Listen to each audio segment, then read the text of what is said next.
Orville Peck's Stampede album review. Let's chat about it. Hey friends, what's going on? John here from What's Spinning here tonight to chat about this third album from Mr. Orville Peck, one of the most unique and interesting stars in country music and a guy that I've enjoyed for quite some time. I mean, ever since his debut Pony, I've been kind of addicted to his sound. Not only was he, pulling from the very obvious classics in country, your Johnny Cash's, even your Elvis's, but he also seemed to be influenced by a lot more modern artists, maybe even some like Joy Division at points.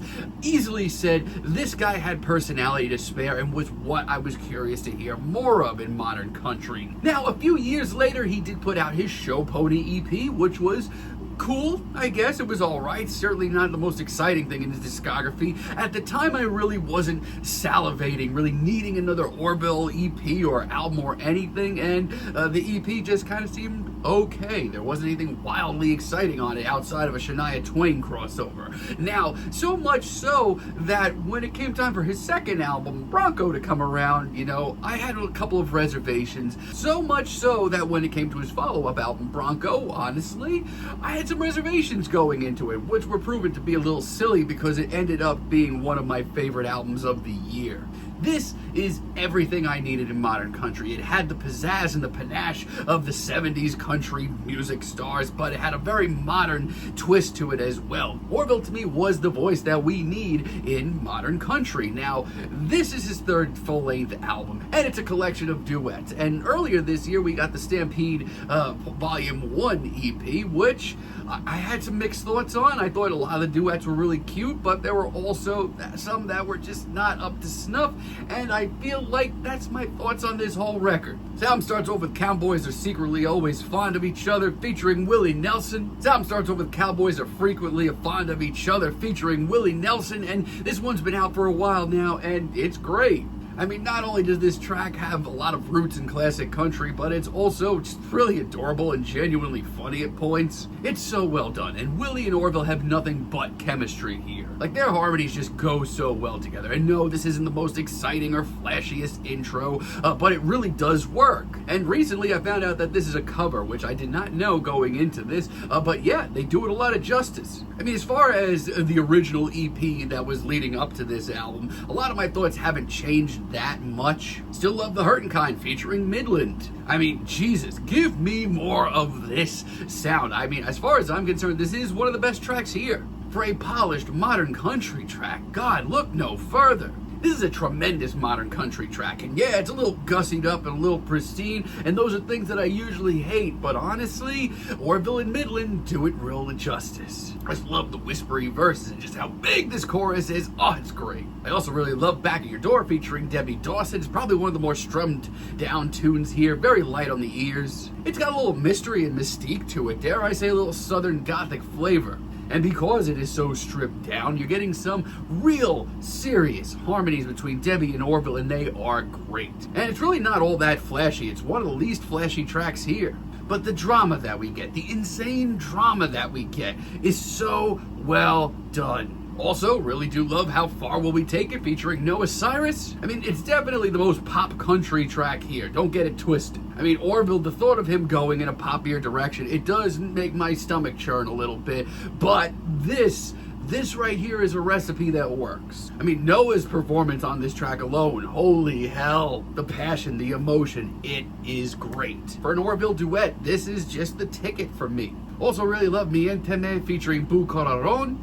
I mean, I do love the drama behind this track. The Tex-Mex style of this track is really, really classy. From a vocal stance, this is maybe Orville's best vocal performance on this track. His singing in Spanish, too, comes off really classy. A lot of these duets are expertly done, honestly, and really easy to dive into. It just adds a good, fresh sound to the Orville discography that we've got so far. However, there are some of these duets that just do not work. And the ones that don't work are pretty rough to sit through, like the Saturday Night's All Right for Fighting cover with Elton John. Okay, let's start with the positives here. I feel like Orville actually sounds right at home on this track. The upbeat instrumental is really glitzy. He sounds fired up. That's great. But I still feel like this should have been a standalone track. I'm sorry. I just feel like I'm not really that excited by Elton's presence here. Chemical Sunset featuring Allison Russell. I still think this is probably the worst track of the bunch. I'm sorry, but this is clunky. This isn't just clunky. This is beyond clunky. This sounds like you ordered Tom Waits' Blood Money on Temu. And God,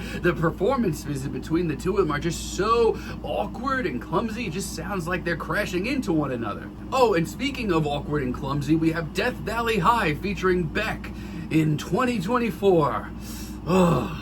I mean, God, back when I was young was just the definition of cool, but hearing him in 2024 is really, really rough.